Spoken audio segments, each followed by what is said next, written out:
Gaffer, you left it late, but got there in the end. Yeah, you know, we stayed on task, we stayed what we needed to do. We fully deserved a clean sheet at half time, and even though we didn't, you know, sort of hurt them as much as I wanted to do, we still looked threatening through Alan Hope and Danny Rose at times. First half, so coming at half time, you know, a clean sheet was positive for us, and you know, second half the goal conceded could have deflated us, but I think it spirited the stadium. You know, the stadium got behind the plight, the stadium and supporters got behind the team, and you know, it was a real great fight back. But we was putting the pressure on. You know, Rob Layton's not had a save to make all afternoon. We pressed and got many opportunities. Don't know the corner count, but Chris Hussey's corners were fantastic. You know, and their keeper stood up to every single one. Very brave performance from their keeper. And you've got the boy Nults, Matt Nulty for them, who, you know, he's just a radar in that box. Everything seems to find him, and we've worked on it during the week, you know, to try to miss him out. But you know, in that box, yeah, I think he's the best in this league. You know, at stopping and thwarting and getting his body across. He uses his experience incredibly. So we found that difficult to break sort of Luton down. But we kept plugging away and we kept fighting, and you know, that pleases me, because that's sort of my character. And we tried to get through every avenue today, and look, you know, at the end it was sort of a scramble really that finished them off. To be fair to Rob Layton, he's got up for the goal as well. Made a nuisance of himself in there. Yeah, you know, we sort of asked him to go up, you know, later on and just make a nuisance. Sometimes it does and sometimes it doesn't. So I've seen it where it's not worked, and you know, if it doesn't work, you can look stupid, you know, and they can score on the counter and go 2-0. But at that point, we had certainly nothing to lose, and you know, I don't know if it caused any effect, but certainly another number in there just causes some sort of confusion, and it was another body that they had to deal with. What can a sharper Alan Hope do? You know, I think he's given us that threat. He's under where he wants to be and needs to be on his testing. And like I said last week, it was a bit unfortunate. He had the food poisoning, but you know, we've seen today he's exciting on the ball. He's got power, he's got pace, he's got strength, and he causes people problems. He's different to what we've got. He really is different to the strikers we've got, and you know, we'll get him sharper, we'll get him more reactive, and certainly he creates goals for himself. That's one thing Alan does, the way he moves the ball, and he's, you know, his speed over sort of 2 or 3 yards, he's really quick. So, you know, I'm excited to have Alan back in the frame. We've just got to make sure, you know, this week that we look after him and get him ready for next week. He looks almost upset with his own performance today.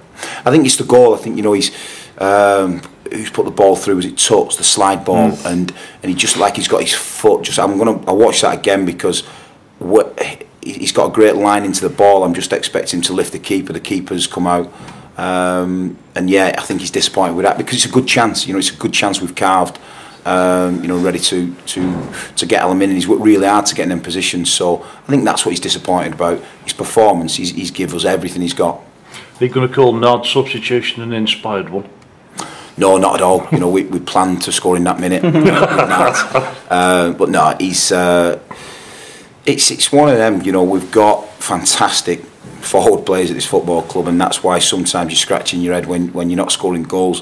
Danny Rose, Alan Hope, Daniel Nardiello, Ryan Lowe, Danny Mayer, Nicky Adams, you know, fantastic footballers. So, you know, they're just snatching at the bit, and that final bit, they've just not been able to just finish off some great work. But we're getting them in position. If we weren't creating chances, I'd probably be sat here a worried man, but we are creating chances, there's no doubt about that. And you know, Luton are up there, they're a benchmark team, and you know, we created a lot of chances against them. I suppose the main thing now, you're in the hat on Monday. Is that important? Is that important mentally for the lads? It was important at 3 o'clock, you know, for us to be in the hat and to be part of this FA Cup. I've made no secret how much I love this trophy and what it means to, you know, to every kid who picks a ball. Obviously, I'm you know, well involved in grassroots football, so every kid that ever kicks a ball on a playground or on a street, you know, he loves the FA Cup. So it's no different for us. And you know, Luton's got, and ourselves have got a good tradition in the cup. And when it was drawn, you know, it was 2 good traditional clubs who have you know, FA Cup history. So we're in the app. We'll look forward to see, you know, who we could get if we can get past Luton again. But yeah, we've got another game to plan for, which I'm looking forward to. You've had a result down there already this season. It's just a case of going there, do it again, but better. Well, we've sort of sized each other up. You know, it's almost like the sparring today. We've sized each other up. They know how we operate. We know how they operate. And I think it'll come down to, again, you know, it's obviously teamwork, but individuals. You know, if we make a little bit better decisions and we're a bit cleaner and precise on our work, you know, Danny Rose, the ball that's come in and Danny Rose spins on it. I've seen Danny Rose finish them every day in training, and then he's just sort of snatching it at the final minute. So, you know, we've got some good players out on that football pitch, and there was a real rallying call from them today, and that pleased me. I suppose in a way you sat there waiting for that goal to drop. I think we're all in the press box the same, just hoping it to go in. I mean, the frustration must have been building. It must have been a fantastic feeling when it did go in. Finally. Do you know what was good? You know, I've pulled Nicky Adams off to try and get a result. Pulled my skipper off, Jim Manulty, to change shape, and pulled Alan Mope off. And when I saw the reaction from, you know, the players and the staff behind me and the fans behind them, you know, that'll go down as a fantastic memory for me. And the FA, every game's got a different memory in it, but to see that togetherness and to see, you know, they've dug in. Rob knows he's made a mistake for the goal, and you know the lads dug in for him, and they didn't want him to be, you know, feeling that on his own. So that's a special moment when I saw my staff and my players absolutely, you know, backing the effort up and what we're trying to do at this football club. That's left a special moment in my memory. Whenever you look at sort of teams that have had a little bad run of form, you can normally sort of put down a turn in fortunes down to one sort of moment. I mean, this could be that moment, couldn't it, for you? Not for me. I don't believe in turns of moments, you know, and inspiration. Believe me, it's about finding yourself. It's about finding what you're good at and sticking to that. Whatever you bring that's unique to the football table, then bring it to the football table, and that's what we're working hard to do. I don't believe in miracles. I do believe that, you know, with hard work and honesty and endeavour, people will find themselves. I've just got to, you know, make sure that we trust each other and you know, move the thing forward. But I look at the bigger picture, and I always look at the bigger picture. You know, and when I see the Hartlepool manager getting sacked after seven games, you know, it's become farcical. The world of football's become farcical, but I think that heaps pressure on everyone at a football club. What we have done over the last 2 weeks is sat down, assess where we've come from, assess what we're up to, and assess how far we've evolved. And certainly as a football club and as a team, you know, we're evolving and striving to get better. Have we made progress? 1,000,000% in every area, on the field, off the field, in the youth department. It's quite staggering the work that's gone into it, but that doesn't get seen. You know, it's like it doesn't get seen at a football club. So we've got to try and make that apparent, and just keep knowing that and having the belief that if we stick together, we can have the similar sort of progress that we've made last season, this season, the season beyond, and the season beyond that. When you were looking at all the players coming in, the loan players coming in over the last month, you were trying to get to that point where you thought, I've got the squad that will take me through Christmas, take me through that busy period. You must be quite happy now with the way it's shaped up, actually, after all the comings and goings.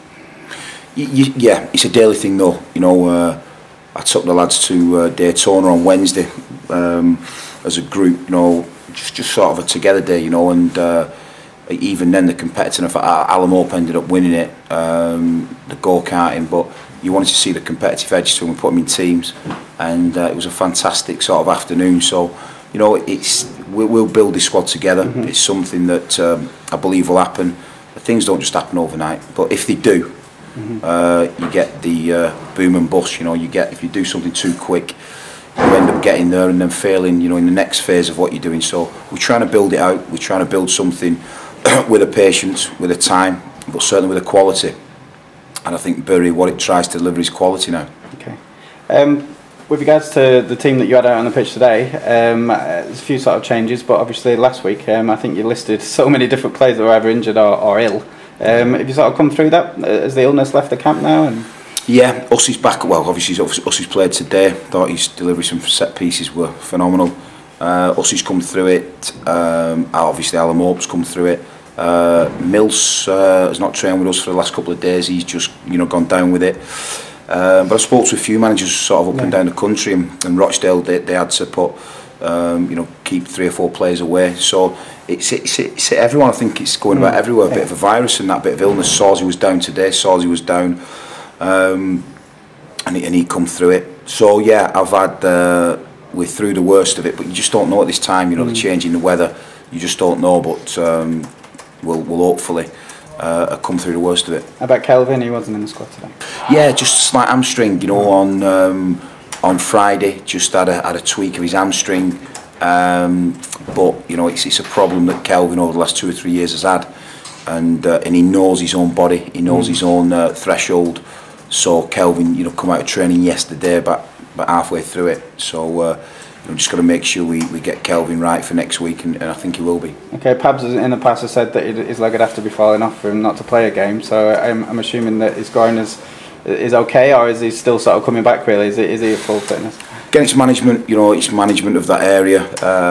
We've just got that balance right now, managing players, and you know, my training program's quite intense. It's quite the frequencies. You know, we train quite a lot, and the intensity's high. So we're now learning from that and sort of managing players a little bit different through them periods. And Pabs is someone.